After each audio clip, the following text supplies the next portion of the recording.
In this video, I'm going to go over a process that can be used to come up with creative, symbolic, or metaphorical ideas for illustrations, designs, photography, photo manipulation, compositing.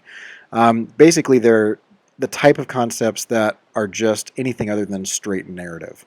And so we're going to start with word lists, and then I'll talk about idea thumbnails, and then I'll talk about compositional layouts, and then I'll talk about value comps, and then finishing the illustration. Word lists are pretty straightforward. What you're going to do is you're going to come up with major topics or themes and use those as headers on a big column of words. So you write the major topics on the top, and then you're going to list things that can be visualized. So you wouldn't put down something like love, you might put down things that you could see, like that represent love, like hearts or kissing or holding hands, right? So don't come up with abstract concepts, come up with things that can be visualized. You can use anything you want for this. You can use sketchbook, paper, napkin, whatever. My personal favorite is whiteboards or whiteboard windows. In fact, in the example that I'm going over today, I'll show you how I actually have a custom built desk that has a whiteboard top to it, and I can just do everything there.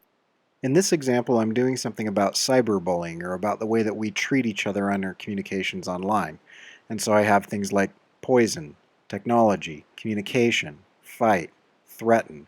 And then under those things, I list things that go with that. Under technology, I have microchips, motherboards, electronics, phones, computers, screens, desktops, iPads, all things that I could draw, or all things that you could see visually, right? Actually, fight came from poison because I felt like technology was poisoning our communication with each other. And then so I took fight and I broke it out on its own list. And I have punch, attack, kick, throw, gun, knife, mallet, wrecking ball, rifle, bat, tank, jet, bomb, bullet, wrestle, and I just a bunch of weapons and a bunch of ways of fighting, and then threatening are actions, pointing finger, yelling, screaming, larger or taller than, something along those lines. And then basically what you do is you take a word from each of those lists and you combine it. So the end result, the ultimate illustration that I ended up with was a combination of phone, brass knuckles, and texting. And so phone, brass knuckles, and texting, that came together to create an idea. Before I get to that idea, though, let's talk about thumbnail sketches. Now, thumbnail sketches are basically really rough ideas. So you're not necessarily looking at composition or layout as much as you're looking at the way that you're going to do these ideas and these concepts.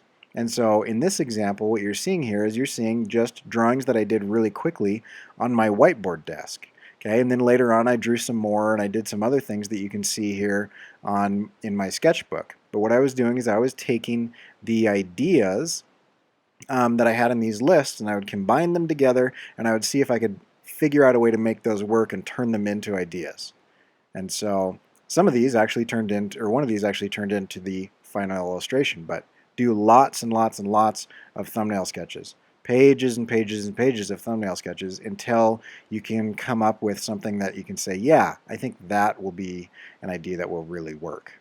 From there, I took one of my sketches and I took a picture of it with my phone and threw it down on a desktop and I started experimenting with different things. And in this case, I made a mock-up in Illustrator so that I could do a 3D rendering of it, and then I brought that into Photoshop and I drew over the top of it. And that takes us to the layout comp.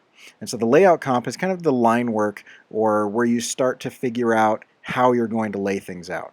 So the layout comp is there not to change ideas, that's where the thumbnail sketches come in, but you take a single idea or a single thumbnail sketch and then you start doing different layouts. So let's try a bunch of different layouts. Here is an example of a single layout, the one that I ended up going with, and then you take that layout comp and you go to value comps. Now with value comps, what you're doing is you are changing the values or the grayscale levels to get the best flow, focus, mood, etc. So you're iterating a little bit on the different values. Notice here how the design changes with different values. I haven't done anything with color or hue at this point. I'm just trying to figure out how to control the flow. Now you can do this on anything. You don't have to do this on the computer.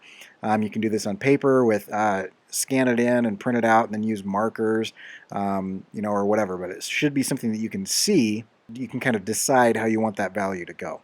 After you've decided on a value comp, then you just finish it, however you're going to finish it. In this case, since it's an illustration, I finish it with color and texture and finish it out. But you can use these value comps in photography. You can use it in film, and you would just light and set up your thing according to your comp. Print that out and bring it with you to that shoot, and you would use it there. Any type of visual communication. This is a great and actually a really high-level process to be able to control the composition and not have it be kind of a run-and-gun haphazard situation. So it works great with illustration, works great with design, works really well with video, animation, motion graphics, photography, any type of visual that you're creating.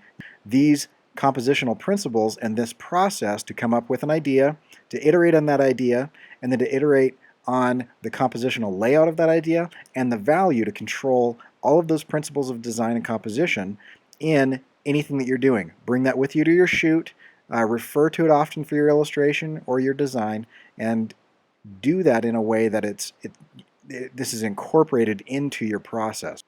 Okay, hopefully you found that helpful. You can always check me out at CoreyKerr.com, and you can see more of my work there. And you can learn more by signing up for ContentDesigned.com, where I go over social media strategy and compositional elements. And as always, you can follow me on Twitter.